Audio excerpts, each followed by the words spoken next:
আসসালামু আলাইকুম। শুরু করছি নিঃস্বার্থ ভালোবাসা পর্ব ৯। লিখেছেন তামান্না ইসলাম। এখন গভীর রাত, হয়তো সবাই ঘুম বা যার যার রুমে। বাইরে কেউ নেই বললেই চলে, কিন্তু আব্রাহাম সে হাতে একটা স্প্যানের বোতল নিয়ে বিচ সাইডে হেঁটে চলেছে। রাতের আঁধারে নীরবতায় সমুদ্রের স্রোতের আওয়াজ বেশ জোরে শোনা যাচ্ছে। চারিদিকে শান্ত থাকলেও আব্রাহামের ভেতরটা মোটেও শান্ত নেই। তার মনের ভেতরে বয়ে চলেছে এক উথাল পাতাল। আব্রাহাম সমুদ্রের পাড়ে গিয়ে দাঁড়ায়। স্রোতগুলো এসে পায়ের উপর বাড়ি দিয়ে যাচ্ছে। আব্রাহাম এক ধ্যানে সেদিকে তাকিয়ে আছে। আয়রাতের কথাই মাথায় এসে বারবার ঘুরপাক খাচ্ছে। পারবে না সে, সম্ভব না কোনো মতেই আয়রাতকে ছাড়া।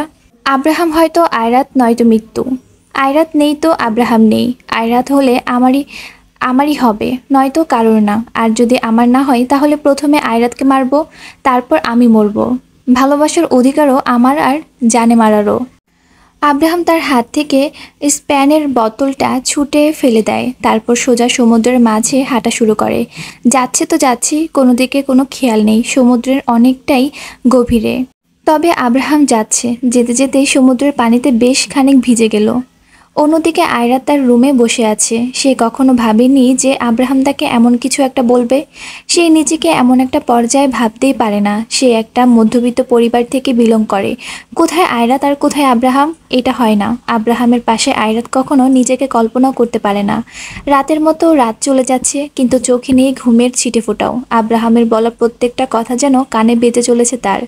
আব্রাহামকে সে মানাতো করে দিয়েছে, কিন্তু আব্রাহাম কি শুনবে তার কথা? আবার উল্টোপাল্টা কিছু না করে বসলেই হয়। আয়রাতের কিচ্ছু ভালো লাগছে না। যাই হোক, কাল হয়তো তারা এই রিসোর্টে থেকে বের হয়ে পড়বে। আয়রাত যেন এখান থেকে যেতে পারলেই বাঁচে। নিজের বাড়ি গিয়ে একটু শান্তির নিঃশ্বাস ছাড়বে। এগুলো আর ভালো লাগছে না তার। রাত বাজছে 2:45। এখন তো দুনিয়া উল্টে গেলেও ঘুম আসবেই না। আর এভাবেই বসে থাকলে মাথা হ্যাং মারবে। তাই আয়রাত হাতে একটা সাইকোলজি বুক নিয়ে করিডোরে চলে যায়। আব্রাহাম রাশেদকে ফোন দিয়ে বলে, আমি কোনো ধরনের ঝামেলা টামেলা চাচ্ছি না, গাড়ি নিয়ে এখানে এসে পড়ো। জি স্যার।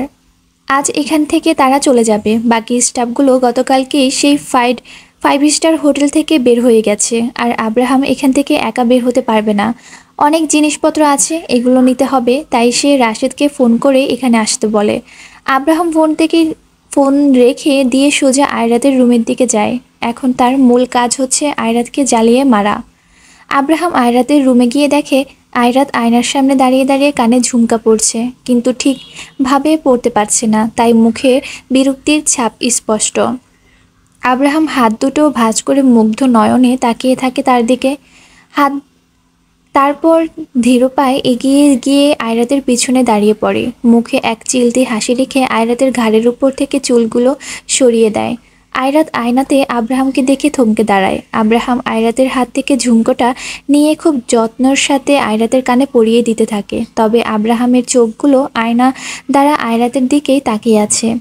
আয়রাত আয়নাতে আব্রাহামের দিকে তাকিয়ে থাকতে না পেরে চোখ নামিয়ে ফেলে। ঝুমকো পরিয়ে দেওয়া শেষ হলে আব্রাহাম কিছুটা সরে এসে পড়ে। তারপর আবার দুই হাত নিজের প্যান্টে পকেটে দিয়ে দাঁড়ায়।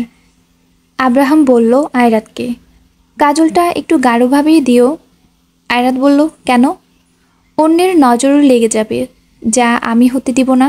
কারণ তোমার উপর নজর শুধু আর শুধু মাত্রই আমার আছে এবং থাকবে। আয়রাত নিশ্চুপ। আমরা আজ এখান থেকে চলে যাচ্ছি। সব প্যাক করা শেষ তো? অনেক আগে। চলো। কোথায়? ব্রেকফাস্ট করতে। একসাথে করব, চলো।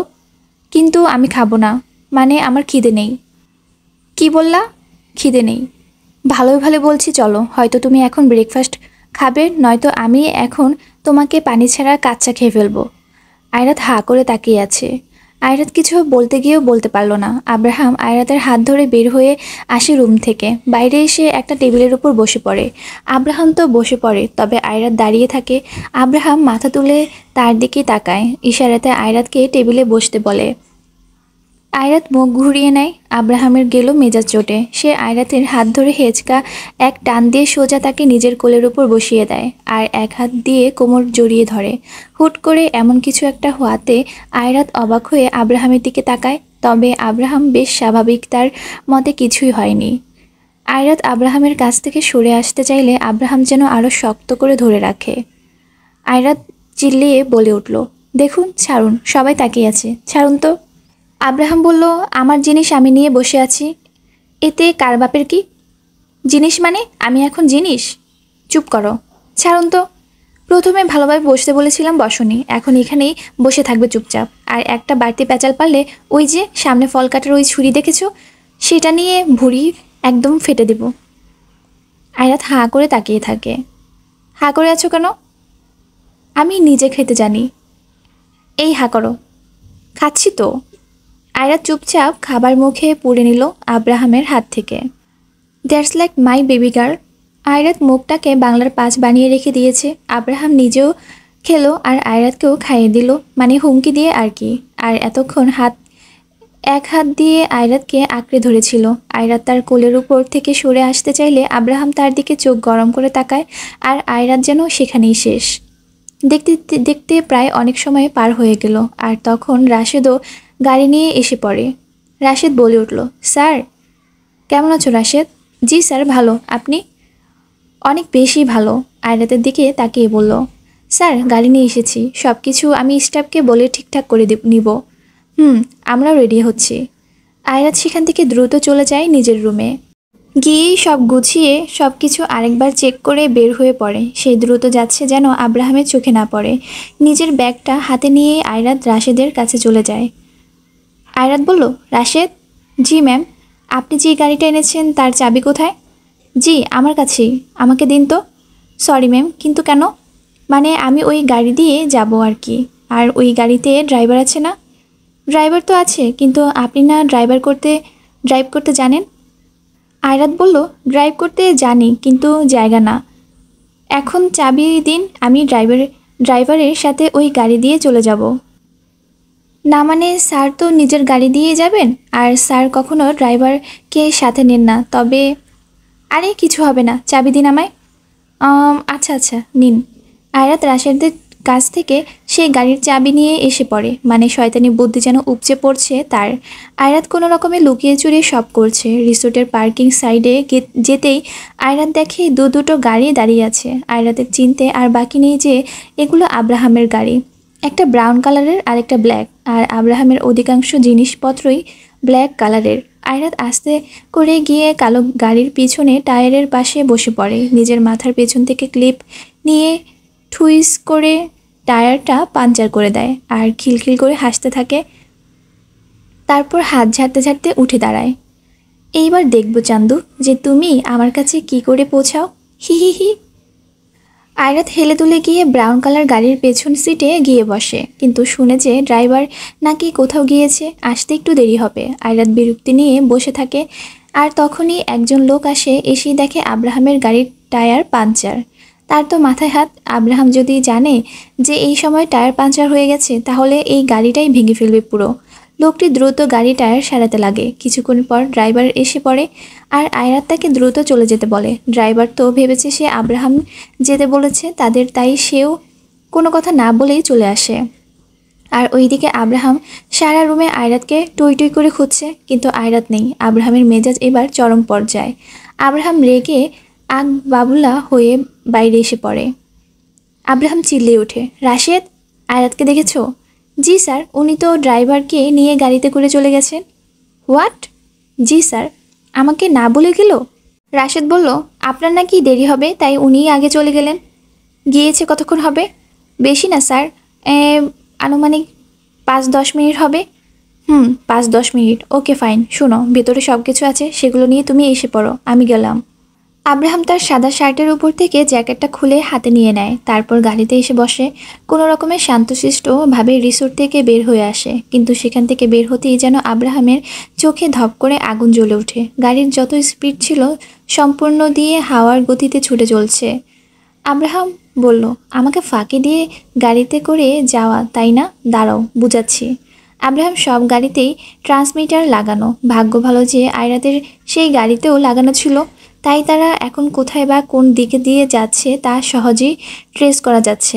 আব্রাহাম তার ট্যাবে দেখলো বেশি না, আয়রাতের গাড়ি তার গাড়ি থেকে আরও কয়েক মিনিটই দূরত্বে। আব্রাহাম গাড়ির স্পিডটা আরও একটু হাই করে দেয়, কিছুক্ষণ পরেই আয়রাতের সেই গাড়ির একদম পাশাপাশি হয়ে গেল।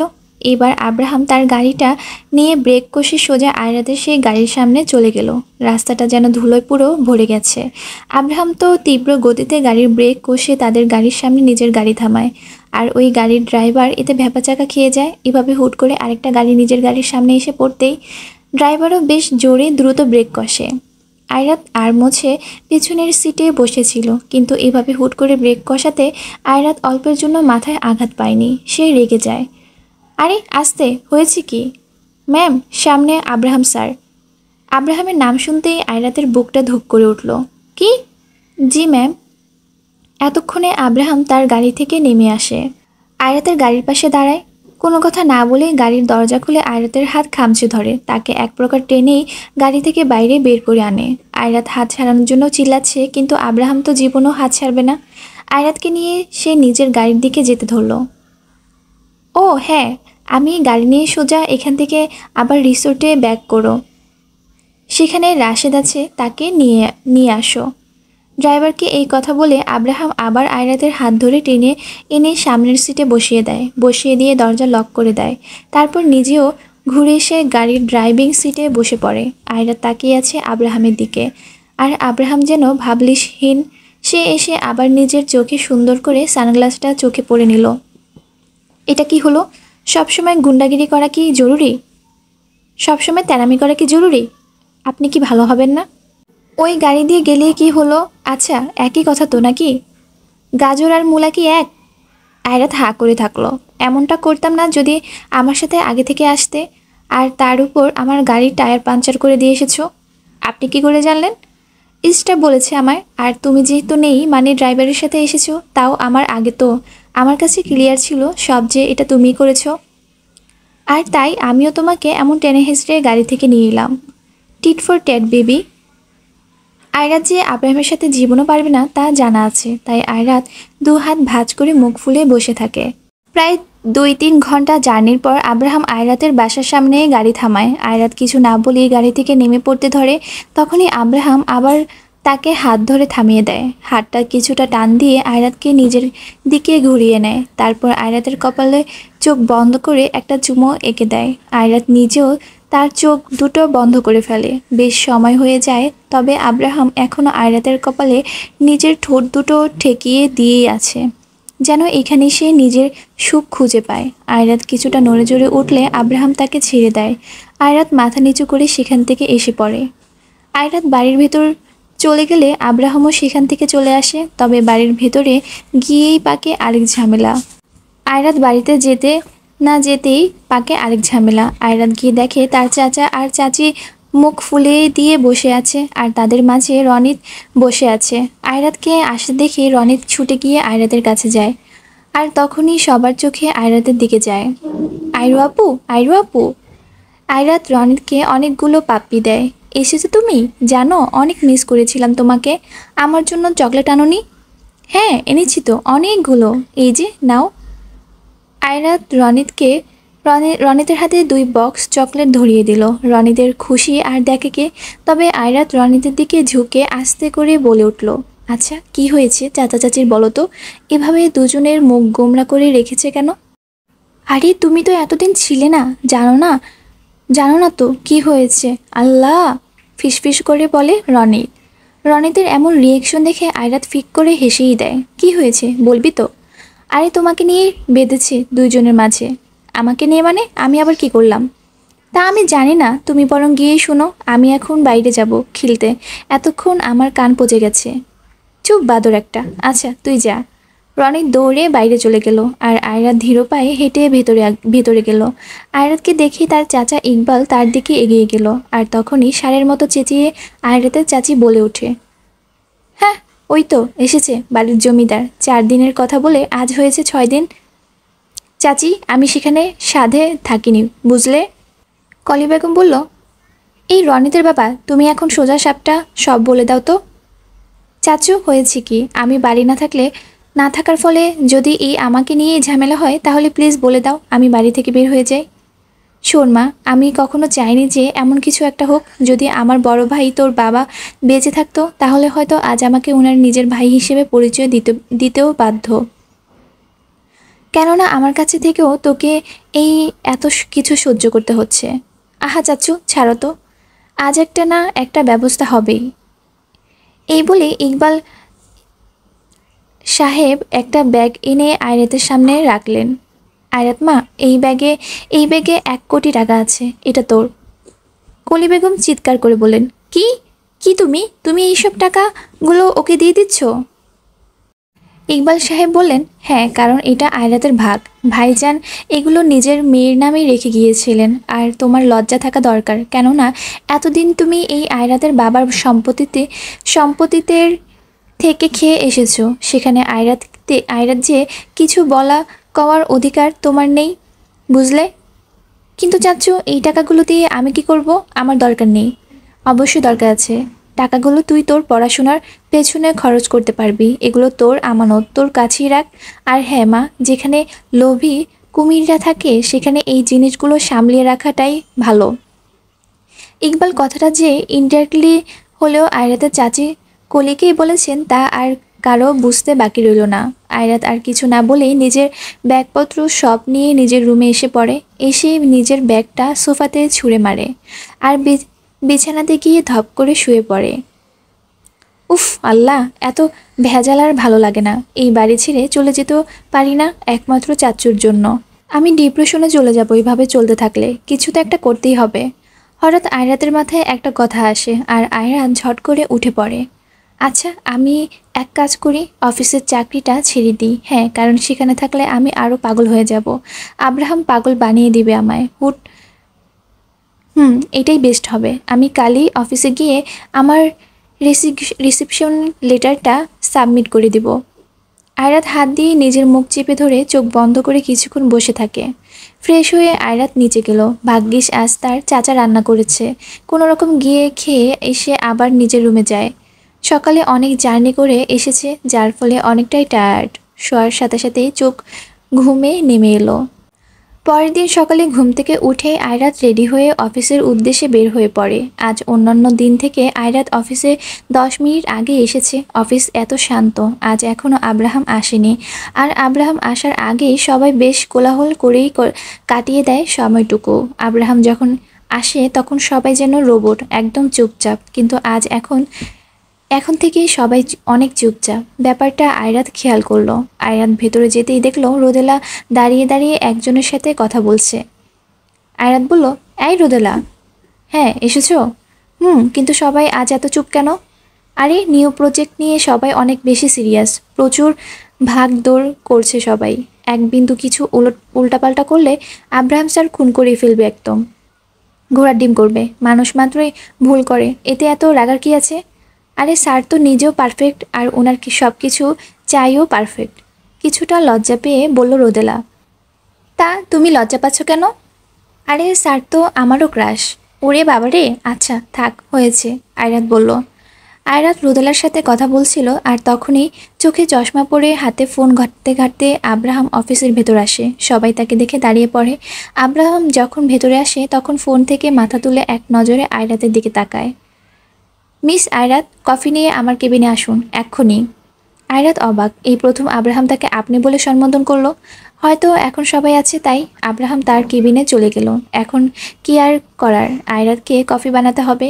সে তার পাশে ঘুরে তাকিয়ে দেখে রোদেলা আর 2 হাত বুকের কাছে জড়িয়ে ধরে হেলে দুলে আব্রাহামের দিকে তাকিয়ে আছে।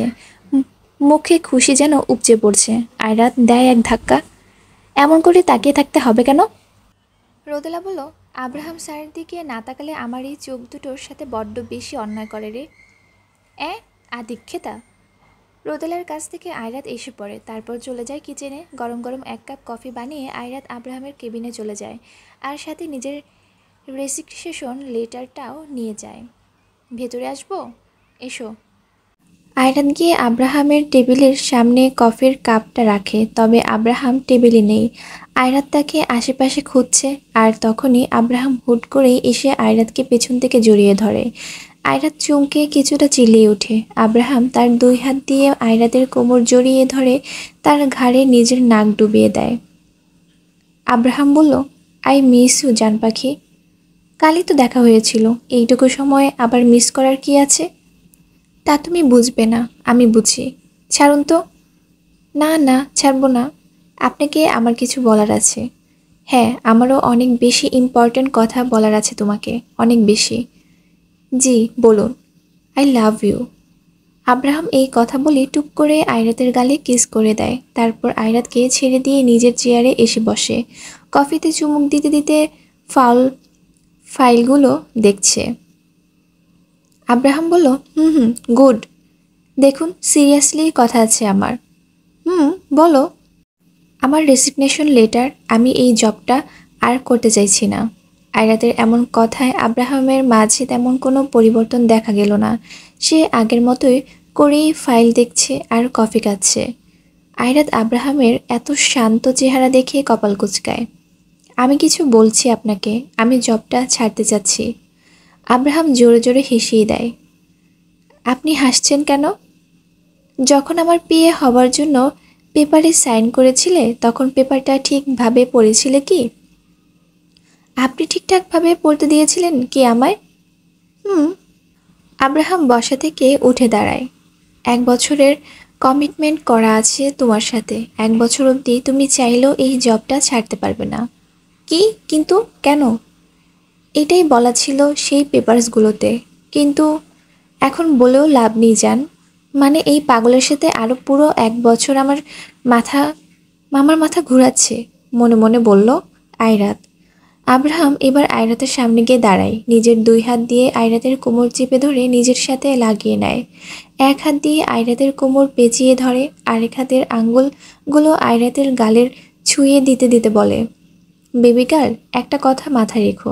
তুমি যত দূরে যাবে আমি ঠিক তার দ্বিগুণ হারে তোমার কাছে আসব। বেশি ভালো হবে না তা তোমার জন্য। দেখুন আপনি, আমি ভালোবাসি তোমায় আয়রাত। চোখ মুখ শক্ত করে বলল আব্রাহাম। তোমার কাছে সবসময় দুটো অপশন খোলা আছে, হয়তো আমাকে ভালোবাসবে, নয়তো মরবে। কেননা আমি বেঁচে থাকতে তো তোমাকে অন্য কারো হতেই দেব না, কখনোই না।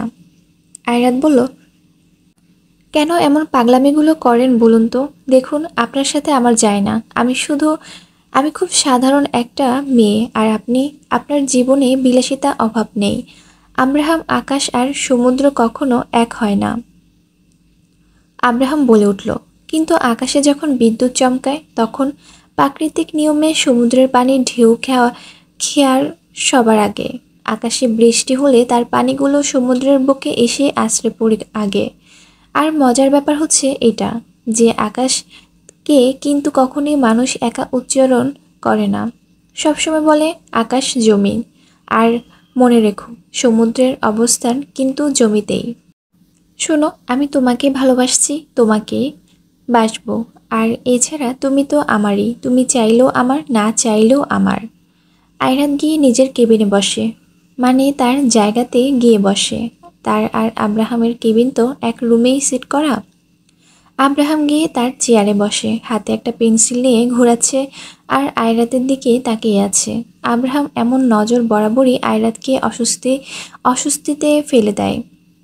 কি আর করার, আয়রাত সেভাবেই কাজ করতে থাকে। অফিসে কাজ তাড়াতাড়ি শেষ বিধায় সে বিকালের দিকে এসে পড়ে। আসলে আব্রাহামকে না বলেই এসেছে, লুকিয়ে চুরিয়ে। আব্রাহাম তো রেগে লাল, শুধু পালাই পালাই করে ঘুরে বেড়ায় তার থেকে। এখন রাত বাজে 8টা। আব্রাহাম অফিস থেকে বের হয়ে পড়ে।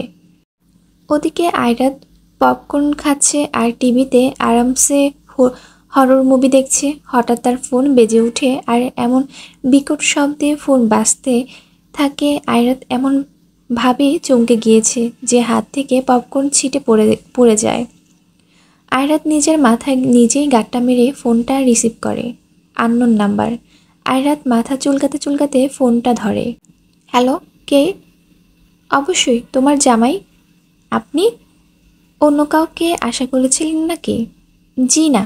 নিচে আসো। মানে? আরে মাথা মোটা, আমি নিচে দাঁড়িয়ে আছি, নিচে আসো। এই, আমি পারবো না, আমি হরর মুভি দেখছি, জ্বালাবেন না তো। হেই লিসেন, ঝাড়ি মারবে নামায় একদম। তুমি নিচে নামবে নাকি আমি উপরে আসবো? সবসময় হুমকি? যা ইচ্ছে করেন, আমি নিচে যাব না। ওকে। হ্যালো, হ্যাঁ হ্যালো। যা, কেটেই দিল। আয়রাত ফোনটা রেখে দিয়ে আবার পপকর্ন খেতে বসে। তার ঠিক কয়েক সেকেন্ড পরেই নিচ থেকে চিল্লানোর আওয়াজ আসে। আয়রাত, বেবি গার্ল, সেই জান, কোথায় তুমি? আয়রাত বেবি, অনেক চিল্লাচ্ছে আব্রাহাম। আয়রাতের হাত থেকে প্রথমে পপকর্ন পড়ে গিয়েছিল ফোনের শব্দে ভয় পেয়ে, আর এখন আরেকবার পপকর্নগুলো পড়ে গেল আব্রাহামের এই জোরে চিল্লানের শব্দে ভয় পেয়ে। আয়রাত পপকর্নের বাটি এবার পুরোই খালি। পপকর্ন! আয়রাত দ্রুত রুমের দরজা খুলে বাইরে বের হয়ে পড়ে, দেখে ইকবাল সাহেব আর আব্রাহামের মাঝে অলরেডি লেগে গেছে এক ঘা। এই ছেলে, এই তুমি আবার আমার বাড়িতে এসেছো কেন? হ্যাঁ, কোন ভদ্রতা নিয়ে তোমার মাঝে? এত রাতে একজনের বাড়িতে এসে এভাবে বাড়ির মেয়ের নাম ধরে চিল্লাচ্ছ? কাহিনী কি? সকাল আর রাত নেই, শুধু এসে পড়ো, যাও এখান থেকে। ও চাচা যান, আসতে। হ্যাঁ, আমি আমার জিনিস না নিয়ে যাই না। আগে এখান থেকে ওকে নেই, তারপর আপনার বলার জন্য এখানে আর বসে থাকবো না, এমনিই চলে যাব। এই ছেলে, তুমি তো আচ্ছা বেয়াদব। Hey look, that's my baby girl. Airat সিঁড়ির উপরেই দাঁড়িয়েছিল, এগুলো দেখে সে দ্রুত নিচে নেমে পড়ে। আব্রাহামকে রেগে কিছু বলতে যাবে, তার আগেই আব্রাহাম আয়রাতের হাত ধরে ফেলে। আবার ইকবাল সাহেব বলে ওঠেন, এই ছেলে, যাও এখান থেকে, আর হাত ছাড়ো আমার মেয়ের, যাও বলছি। ইকবালের কথা শুনে আব্রাহাম এবার আর এক মুহূর্ত দেরি না করে আয়রাতকে এক টান দিয়ে সোজা তার কোলে তুলে নেয়। আমার আয়রাত, আমার বেবি গার্ল, যেখানে ইচ্ছে নিয়ে যাব, যা ইচ্ছে করব, আপনার কি তাতে? আরে আরে, আই চুপ! আব্রাহাম আর একটা কথা না বলে আয়রাতকে নিয়ে বের হয়ে পড়ে বাসা থেকে, বাইরে গিয়ে নিজের গাড়িতে বসিয়ে দেয়। আয়রাত কিছু বলতে গেলেই আব্রাহাম তার দিকে এমন চোখে তাকায় যে আয়রাত আওয়াজ ওই গলা পর্যন্তই এসে অফ, আর তার বাইরে বের হচ্ছে না। আব্রাহাম গাড়িতে বসে আয়রাতকে নিয়ে চলে যায়। কোথায় যাচ্ছে, কেনই বা যাচ্ছে, তার কোনো জানা নেই। আয়রাত আর আব্রাহাম গাড়িতে করে যাচ্ছে, তবে আয়রাত বেশ রেগে আছে। রাগে একবার সামনের দিকে তাকাচ্ছে, তো আরেকবার আব্রাহামের দিকে, কিন্তু আব্রাহাম তো আব্রাহামই। আব্রাহাম লাইক প্যারানাই চিল এক মনে ড্রাইভ করে যাচ্ছে। আয়রাত বলল, আপনি শুরুটা করেছেন কি? হ্যাঁ, মানে এই রাতেবেলা একটা মেয়েকে তার বাড়ি থেকে এইভাবে নিয়ে এসে পড়লেন। আপনি জানেন আমার চাচি আমাকে এরপরেই ঠিক কী করবে? আপনি যে এত ইজিলি ব্যাপারগুলো নিন, আসলে তা এত ইজি না। আব্রাহাম সিটি বাজাচ্ছে। আব্রাহাম, দেখুন আমার রাগ লাগছে অনেক। রাগ করে না সুন্দরী গো, রাগলে তোমারে লাগে আরও ভালো। আরে ধুরু, আচ্ছা এত টেনশন নেওয়ার তো আমি কিছুই দেখছি না এখানে। অবশ্যই আছে। চাচির চিন্তা করছো? তোমার চাচির দিকে তাকিয়ে ওনার সামনে গিয়ে শুধু আমি একটু বসবো, তারপর উনি শেষ। আপনার মতো সাইকোকে কেই না ভয় পাবে। কিছু বললে? না না, কিছু বলিনি। দেখুন আমি বাড়ি যাব, প্লিজ আমায় বাড়ি দিয়ে আসুন। তোমাকে আমি এমনিতেই আমার কাছে পুরো রাত রাখবো না, নয়তো আমি কি থেকে কি করে বসবো নিজেও জানি না। আমরা যাচ্ছিটা কোথায়? দেখি কোথায় যাওয়া যায়। অসহ্যকর একটা। আব্রাহাম আয়রাতের দিকে পানির বোতলটা এগিয়ে দিল। আয়রাতও বোতলটা নিয়ে কিছু পানি খেয়ে নিল। আয়রাত শুধু বসে আছে আর চিন্তায় মাথা ফেটেছে। এক সময় গাড়ি থামায় আব্রাহাম। আয়রাত মাথা ঘুরিয়ে বাইরে তাকায়। আব্রাহাম তখন গাড়ি থেকে নেমে এসে আয়রাতের পাশে গিয়ে তার গাড়ির দরজাটা খুলে দেয়। আয়রাত বাইরে আসে, তবে আব্রাহাম তাকে কোথায় নিয়ে এসেছে? এসো। এটা তোমার শ্বশুর বাড়ি। উপস, সরি, তোমার জামাইয়ের বাড়ি। মানে আপনি এত রাত আমাকে আপনার বাসায় নিয়ে এসেছেন? হ্যাঁ, তো চলো। আব্রাহাম আয়রাতের হাত ধরে ভেতরে নিয়ে যেতে থাকলো। এবার আয়রাত নিজের আশেপাশে চোখ ঘুরিয়ে ঘুরিয়ে সব দেখতে লাগলো। রাতের বেলা যেহেতু, তাই বাইরে লাইট লাগানো অনেক। দুই পাশে বেশ সুন্দর বাগান আছে। আছে কিছু তীব্র সুগন্ধিযুক্ত ফুলের গাছ, যা থেকে সুবাস ছড়িয়ে চারিদিকে কেমন মৌ মৌ করছে। বড় বড় গাছ আছে, সেগুলো নিপুণভাবে ছাঁটাই বাছাই করা। দু তিনটা ছোট ছোট সাদা ট্যাম্পে স্টেম আছে ঝর্ণার মতো, যেগুলো থেকে পানি গড়িয়ে পড়ছে, আর এই নীরব রাতে সেই পানি পড়ার শব্দগুলো শোনা যাচ্ছে। দুই পাশের এত সুন্দর বাগানের ঠিক মাঝ বরাবর রয়েছে একটা বাড়ি। বাড়ি না, আসলে এটাকে এক প্রকার প্লেস বললেও বেশি একটা ভুল হবে না। তার আর মাঝখানে একটা সাদা সরু রাস্তা আছে, সেখানে দিয়ে হেঁটেই বাড়িতে বাড়ির ভিতরে যাওয়া হয়। আয়রাতের মনে পড়ে না যে এমন বাড়িগুলো সে কখনো টিভি ছাড়া কোথাও দেখেছে। তবে আয়রাতের একটা জিনিস বেশ পছন্দ হয়েছে, তা হচ্ছে বাগান। বরাবরই বাগান তার কাছে বেশ পছন্দের। আর আব্রাহাম তাকে নিয়ে ভেতরে চলে যায়। ভেতরে যেতেই সামনে পড়ে একটা বিশাল হল রুম। এটা আমার বাসা। একটা জিনিস আজ সুস্পষ্ট হলো। কি? বড়লোকের বিরাট কারবার। তা তো বটেই। তো এই আলিশান বাড়িতে কি আপনি একাই থাকেন? আহা, আরেকজন আছে। কে? দাদি। ও দাদি। এই কোথায় গেলে তুমি দাদি? দেখো কে এসেছে দাদি। আয়রা চুপ করে দাঁড়িয়েছিল, আর আব্রাহাম চিল্লিয়ে চিল্লিয়ে ইলা অর্থাৎ তার দাদিকেই ডেকে চলেছে। আব্রাহাম ডাক শুনে ভেতর থেকে একজন বয়স্ক মহিলা বের হয়ে এলো। বেশ মোটাসোটা, গুলুমুলু, মাথায় সব চুলগুলোই সাদা আর প্রচুর ফর্সা। আয়রাতের এতক্ষণ মেজাজ চটে থাকলেও ইলাকে দেখে তার মুখে হাসি ফুটে ওঠে আপনা আপনি। Baby girl, there she is, আমার দাদি, আমার জীবন। ইলা তো আয়রাতকে প্রথম দেখতেই চিনে ফেলেছে, কেননা আব্রাহাম সারাদিন আয়রাতের কথা বলে তার কাছে। আব্রাহামের রুমে গেলে আয়রাতের ছবিগুলো সব জায়গায় কেমন ছড়িয়ে ছিটিয়ে থাকে। ইলা আস্তে আস্তে পা ফেলে আয়রাতের কাছে আসে। আব্রাহাম তখন তার দাদির কাছে গিয়ে এক পাশ থেকে জড়িয়ে ধরে। ইলাও আব্রাহামের গালে নিজের এক হাত রেখে দেয়। দাদি। থাক, আর বলতে হবে না। হুম। ইলা আয়রাতের কাছে এগিয়ে গেল, গিয়ে আয়রাতের মাথায় হাত রেখে দিল। তুমি আয়রাত? আয়রাত আসলে কি বলবে খুঁজে পাচ্ছিল না। একবার আব্রাহামের দিকে তো আরেকবার দাদির দিকে তাকাচ্ছে। হ্যাঁ হ্যাঁ, আমি আয়রাত। এসো, ভিতরে এসো। ইলা আয়রাতের হাত ধরে নিয়ে সোফায় বসে পড়ে, আর আব্রাহাম একপাশে বসে হাত ভাঁজ করে তাদেরকেই দেখছে। জানো, তোমার কথা আব্রাহাম অনেক বলে, প্রায় সারাদিনই। আয়রাত মাথা তুলে আব্রাহামের দিকে তাকায়। ইলা বলল, আয়রাত ওটা সারাদিন। আজ যে হুট করে তোমাকে বাসায় নিয়ে আসবে আমি তা জানি না, নয়তো আগে থেকেই সব রেডি করে রাখতাম। না না না, ঠিক আছে। তুমি তো এক। আব্রাহাম বলল, আচ্ছা হয়েছে, তোমার এমন আস্তে ধীরে কথা পরেও বলা যাবে। এবার বেবিগার্ল চলো। আব্রাহাম আয়রাতের হাত ধরে নিয়ে আসে। আরে কিন্তু, আরে চলো তো। যাও যাও, সমস্যা নেই, ইলা বলল। আব্রাহাম আয়রাতকে নিয়ে সিঁড়ি বেয়ে উপরে একটা রুমে চলে যায়। তবে এবার আর আয়রাতকে বলতে হলো না যে এটা আব্রাহামের রুম, কারণ সব কিছু সাদা কালো কালো জিনিস দিয়ে সাজানো, তবে অনেক শৌখিনভাবে। এখানে কেন আসলাম? কিছু দেখানোর আছে তোমাকে। কি? ওয়েট, এক সেকেন্ড। আব্রাহাম গিয়ে আয়রাতের পেছনে দাঁড়িয়ে তার চোখ দুটো এক হাত দিয়ে ঢেকে দিল। আরে আপনি করছেন কি? বললাম না সারপ্রাইজ আছে, দাঁড়াও। আব্রাহামের সামনে একটা নীল রঙের সিল্কি কাপড় রাখা, মানে সামনে একটা বড় আকৃতির ফ্রেমের মতো কিছু একটা, আর তা সেই নীল কাপড়ে ঢাকা। So ready, 1 2 and 3। এই বলে আব্রাহাম সামনে থাকা নীল কাপড়টা সরিয়ে দিল, আর আয়রাতের চোখ থেকে নিজের হাতটা সরিয়ে নিল। আয়রাত তার সামনে তাকিয়ে বেশ অবাক হলো। এটা কি আদৌ সম্ভব? সামনে একটা ফ্রেম রাখা, অবশ্যই ফ্রেমে ছবি আছে, সবগুলো ছবি আব্রাহামের, তবে মাঝখানে ফুটে উঠেছে আয়রাতের মুখমণ্ডল।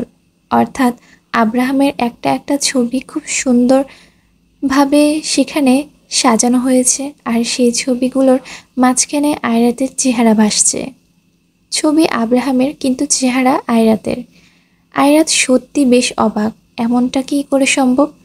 আয়রাত টাসকে খেয়ে তাকিয়ে আছে, আর আব্রাহাম তাকে ছেড়ে দিয়ে তার থেকে কিছুটা দূরে দাঁড়িয়ে নিজের পকেটে হাত দিয়ে মুচকি হেসে দাঁড়িয়ে আছে। আয়রাত যেন এক ঘোরের মাঝে ডুব দিয়েছে। তাকিয়ে আছে তো তাকিয়ে আছে। সে কখনো ভাবেনি যে আব্রাহাম তাকে এমন একটা সারপ্রাইজ দিবে। আব্রাহামের ডাক তার হুঁশ আসে। পছন্দ হয়েছে জান পাখি? আয়রাত ফট করে ঘুরে তার পিছনে তাকায়। মানে আসলে আপনি আপনি এটা কিভাবে?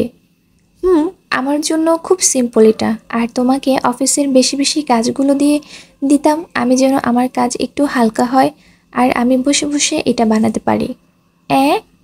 আরে হ্যাঁ। আয়রাত আবার সেই ছবিগুলোর দিকে তাকায়। এটা আসলে অবিশ্বাস্য, অসম্ভব সুন্দর হয়েছে দেখতে। আমি জানি অনেক সুন্দর হয়েছে, এত দেখো না তো। আয়রাতকে জড়িয়ে ধরে আব্রাহাম। আয়রাত বলল, ঘোড়ার ডিম। আয়রাত আব্রাহামকে ছাড়িয়ে চলে আসতে ধরে, আর আব্রাহাম আয়রাতের হাত ধরে টান দিয়ে আবার নিজের কাছে নিয়ে আসে। আয়রাতকে নিজের দিকে ঘোরায়। হঠাৎ আব্রাহাম তার হাত দিয়ে আয়রাতের গলায় স্লাইড করতে করতে থাকে। গলার পাশ থেকে চুলগুলো এক সাইডে করে নেয়। আব্রাহাম যেন আরও একটু কাছে যায় আয়রাতের। নিজের ডান হাতটা আয়রাতের চুলগুলোর মাঝে ডুবিয়ে দেয়। তার মুখটা খানিক উঁচু করে ধরে। তার কানের ঠিক নিচ বরাবর গাঢ় তিলটার দিকে আব্রাহামের নজর যায়। আব্রাহামের এই চাহনি বেশি একটা সুবিধের লাগছে না দেখে আয়রাত আবার চলে আসতে নেয়।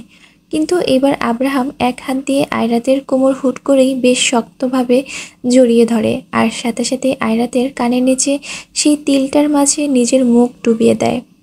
আয়রাতের শ্বাস যেন মুহূর্তেই আটকে গেল। বারবার চোখের পাতাগুলো পিটপিট করছে, শরীরের কেমন এক কাঁটা দিয়ে উঠেছে। আয়রাতের বর্তমান অবস্থাটা আব্রাহাম বেশ আন্দাজ করতে পেরেছে, কিন্তু তাতে আব্রাহামের কি? সে তো এক হাতে আয়রাতকে জড়িয়ে ধরে আরেক হাত তার মাথার পিছনে দিয়ে গলায় ডুবে আছে। আব্রাহাম যেন এক নেশাযুক্ত কিছুতে রয়েছে, আর এই নেশাময় জিনিসটা কাটিয়ে ওঠার সাধ্য তার নেই, আর সে কাটিয়ে উঠতেও চায় না। আব্রাহাম নিজের চোখগুলো বন্ধ করে রয়েছে। আয়রাত বলল, আব্রাহাম প্লিজ ছাড়ুন। আয়রাত, আমি পাগল হয়ে যাব তোমাকে ছাড়া, প্লিজ কখনো ছেড়ে যেও না। আমি কিচ্ছু জানি না, তোমাকে ছাড়া আমি থাকবো না, আমি সত্যি মরেই যাব। তুমি হিনা, আমি ভালোবাসি যে তোমায়। আপনি বোঝার চেষ্টা করুন তো। আয়রাত আর কিছু বলার সময়টুকু পেলই না, তার আগে আব্রাহাম আয়রাতের ঠোঁটে নিজের ঠোঁট দুটো মিশিয়ে দিল। আর এবার যেন আয়রাত চোখগুলো তার কটর থেকে বের হয়ে পড়ার উপক্রম। তবে আব্রাহাম তো আয়রাতকে নিজের সাথে একদম মিশিয়ে নিয়েছে। দুই হাত আয়রাতের গালে রেখে আয়রাত মগ্ন। আয়রাত নিজের দুই হাত দিয়ে আব্রাহামের বুকে ধাক্কাচ্ছে, কিন্তু লাভ নেই। কেন যেন আয়রাতের এবার বেশ খারাপ লাগতে শুরু করেছে। আব্রাহাম তাকে ধরে রেখেছিল, তার মাঝেই সে ফুঁপিয়ে ওঠে। আব্রাহাম আয়রাতের চোখে পানির ছাপ দেখে আস্তে করে তাকে ছেড়ে দেয়। আয়রাতের কোমর নিজের হাত দুটো রেখে তার মাথার সাথে নিজের মাথা ঠেকিয়ে দেয়। আব্রাহাম চুপচাপ থাকলেও আয়রাত যেন জোরে জোরে দম ছাড়ছে। আব্রাহাম তার কপালে ছোট করে চুমো এঁকে দেয়। বেবি গার্ল, আমার থেকে দূরে যেও না প্লিজ। আমার ছিলে, আমার কাছে আছো, আর আমাতেই থেকো।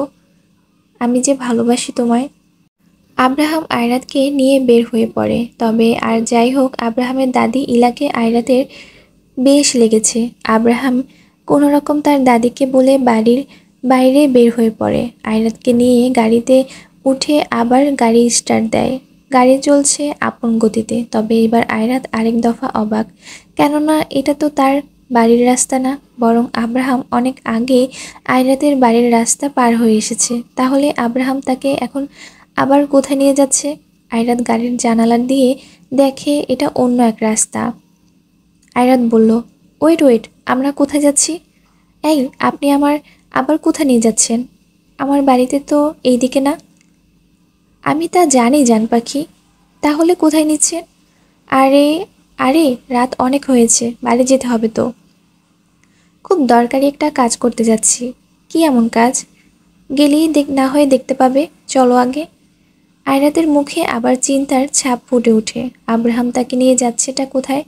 প্রায় 20-25 মিনিট পর আব্রাহাম গাড়ি একটা জায়গায় এসে থামায়। আব্রাহাম আয়রাতকে নিয়ে গাড়ির বাইরে নেমে পড়ে। জায়গাটাতে তেমন কোনো মানুষজন নেই। আয়রাত কোনো কিছুই বুঝতে না পেরে আব্রাহামকে বলে, আমরা কোথায় আসলাম? কাজী অফিসে। ও আচ্ছা। এই, কি বলেন? কানে বেশি শোনো তুমি, বলেছি কাজী অফিসে। মানে কি? এই এত রাতে কাজী অফিসে কেন? এখানে কি করছি আমরা? আয়রাতের ভয়ে গলা অর্ধেক শুকিয়ে গেছে। বিয়ে খেতে এসেছি। কিন্তু কার? তোমার চাচা আর চাচি। কি? কাজী অফিসে কেন আসে মানুষ? অবশ্যই বিয়ে করতে। আয়রাত হ্যাবলার মতো তাকিয়ে আছে। বিয়ে করব, চলো। আব্রাহাম আয়রাতকে কিছু বলতে না দিয়ে সোজা তার হাত ধরে এক টানে ভিতরে নিয়ে আসে। আব্রাহাম নিজের এক মনে সামনে হেঁটে চলেছে। আয়রাত নিজের হাত ছাড়ানোর ব্যর্থ চেষ্টা করছে আর বকবক করছে। আব্রাহাম আয়রাতকে নিয়ে একদম ভেতরের রুমে চলে গেল, যেখানে বিয়ে পড়ানো হয়। আয়রাত গিয়ে দেখে একজন আধবয়স্ক লোক সেখানে বসে আছে, সামনে কতগুলো কাগজ। এগুলো দেখে যেন আয়রাতের মাথা ঘুরে পড়ে যাবার মতো অবস্থা। মানে কি, আব্রাহাম কি তাহলে আগে থেকে এগুলো রেডি করে রেখেছিল নাকি? আব্রাহাম নিজে গিয়ে একটা চেয়ারে বসে পড়ে আর আয়রাতকেও হাত ধরে টেনে বসিয়ে দেয়। কাজী সাহেব, দেরি কিসের? বিয়ে পড়ানো শুরু করুন। জি জি, আচ্ছা। এবার যেন আয়রাত আর ঠিকঠাক থাকতে পারল না, আব্রাহামের হাত ছাড়িয়ে চট করে বসা থেকে উঠে পড়ল। প্লিজ থামুন আব্রাহাম, অনেক হয়েছে। আব্রাহাম শুরু দৃষ্টিতে আয়রাতের দিকে তাকায়। আপনি বাইরে আসুন, কথা আছে আপনার সাথে। আয়রাত আব্রাহামকে এই কথা বলে নিজে আর এক মুহূর্তের জন্য কাজী অফিসে বসে না থেকে উঠে বাইরে চলে আসে। আব্রাহামও আয়রাতের পিছু পিছন আসে। আব্রাহাম এসেই দেখে আয়রাত বাইরে 2 হাত ভাঁজ করে দাঁড়িয়ে আছে। জান পাখি, কি হলো? চলো, বিয়ে করতে হবে তো। Please Abraham, shut up. Please থামুন, এটা বিয়ে কোনো মুখের কথা না। যে বললাম আর হয়ে গেল। এভাবে বিয়ে হয় না। আমার বাসায় আমার পরিবার আছে, তাদের রেখে আমি কিভাবে বিয়ে করব? আপনার দাদি আছে, যিনি এত ভালো, তাকেও আপনি না বলেই বিয়ে করতে যাচ্ছেন কিভাবে? সেই চিন্তা তো তোমাকে করতে হবে না, পরে সবাইকে বলা যাবে। আব্রাহাম দেখুন, আমার কিছুটা সময় প্রয়োজন। আমি এখন বুঝতে পারছি না কি বলবো আর কি করব। Please Abraham, I need some time. এবার যেন আব্রাহাম থেমে যায় আর কিছুটা সিরিয়াসও হয়। ও আচ্ছা, এই কথা তাহলে। ওকে ফাইন, যত সময় নেবার নাও, কিন্তু পরে যেন হ্যাঁই হয়। আর বিয়ে তো আমাদেরই হবে। হুম, চলো বাসায় যাই। এভাবে তাকানোর কিছুই নেই, বাসায় তো যেতেই হবে, তাই না? চলো। আব্রাহাম আয়রাতকে নিয়ে চলে গেল। এখন রাত বাজছে 10টা। আব্রাহাম গাড়ি সোজা আয়রাতের বাড়ির সামনে থামায়। আয়রাত নেমে চলে আসে, তবে আবার আব্রাহামকে ডাকে থেমে যায়। হেই মাই বিউটিফুল পিয়ে। আয়রাত তার পিছনে ঘুরে তাকায়। কাল ঠিক সময়ে অফিসে এসে পড়ো কেমন? এই কথা বলি আব্রাহাম তার গাড়ি নিয়ে সাই করে চলে যায়। আয়রাত আব্রাহামের যাওয়ার দিকে তাকিয়ে একটা ভেংচি কেটে সেখান থেকে কেটে পড়ে। আয়রাত খুব সাবধানে বাড়ির ভেতরে আসে। এখন যদি কারো চোখে পড়ছে তাহলে এখানে ইন্নানিল্লাহ। আয়রাত তার পা থেকে জুতাগুলো খুলে হাতে নিয়ে নেয়। লং গোল জামা পরেছিল, হাত দিয়ে জামাটা একটু উঁচু করে ধরে, আরেক হাতে জুতো। তারপরই দেয় এক ভৌদৌড়, সোজা নিজের রুমে গিয়ে ঠাস করে দরজা লাগিয়ে দেয়। কিন্তু আয়রাতের চাচা ইকবাল আয়রাতকে ঠিকই দেখেছেন। উনি আয়রাতের অপেক্ষাতেই ছিলেন। আর যাই হোক, ইকবাল সাহেব এইটুকু জানেন যে আয়রাত খারাপ কিছু করবে না বা তার চাচার অবাধ্য হবে না। এই ভেবেই তিনিও তার রুমে চলে যান। আর ওইদিকে আয়রাতের এই ভেবে ভেবে ভয় লাগছে যে আজ যদি সত্যি বিয়েটা হয়ে যেত তাহলে তাহলে কি হতো? আর ভাবতে পারছে না। আব্রাহাম সত্যিই পাগলের উপরে, যখন যা মাথায় আসে তাই করে। আয়রাতের ইচ্ছে ছিল ডক্টর হওয়ার, কিন্তু সাইকোদের সামলানো যে কী পরিমাণ মুশকিল তা এখন ডক্টর হবার আগে থেকেই সে বুঝতে পারছে। আব্রাহাম সাইকোকে নিয়ে এই আব্রাহামের চক্করে পড়ে ভার্সিটিতেও যাওয়া হয় না তার। আয়রাত মনে মনে ভাবছে, কি যে হবে আমার। দিয়ার কাছ থেকে নোটসগুলো কালেক্ট করতে হবে। ধুর, এক কাজ করতে গেলে আরেক কাজ হয় না। জীবনটা হুদাই ভ্যাটকেতে ভ্যাটকেতে গেল। আয়রাত ঘুমিয়ে পড়ে। আর ওদিকে আব্রাহাম আজ বাইরে বেশি থাকেনি, বাড়িতে চলে গেছে। বাড়িতে গিয়ে তার দাদির সাথে অনেক কথা বলে এসে পড়ে আবার রুমে এসে পড়েছে। রুমে এসে ফ্রেশ হয়ে কান সাউন্ড প্রোটেক্টিভ হেডফোন পরে ভিডিও গেম খেলতে লাগলো। বেশ কিছুক্ষণ খেলার পরে গেম জিতেও গেল।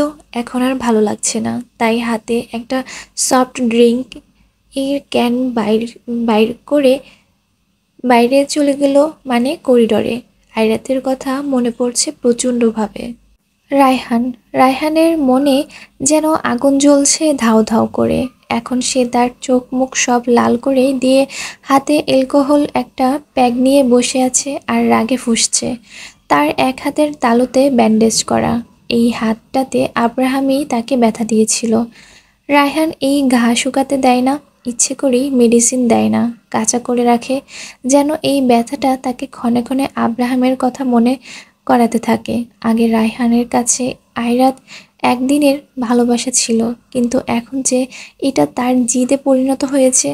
আব্রাহাম আর আয়রাতের একসাথে থাকার মুহূর্তগুলো রায়হানের চোখে ভাসছে, আর সে রাগে তেলে বেগুনে জ্বলে উঠছে।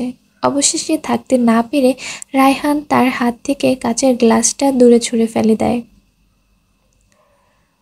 রায়হান মনে মনে বলল, থাকতে দিব না আমি ভালো তোদের। আয়রাতকে তুই এত সহজেই নিয়ে যাবি? আমি তো তা হতে দিব না। তোদের দুইজনকে আলাদা করেই ছাড়বো আমি।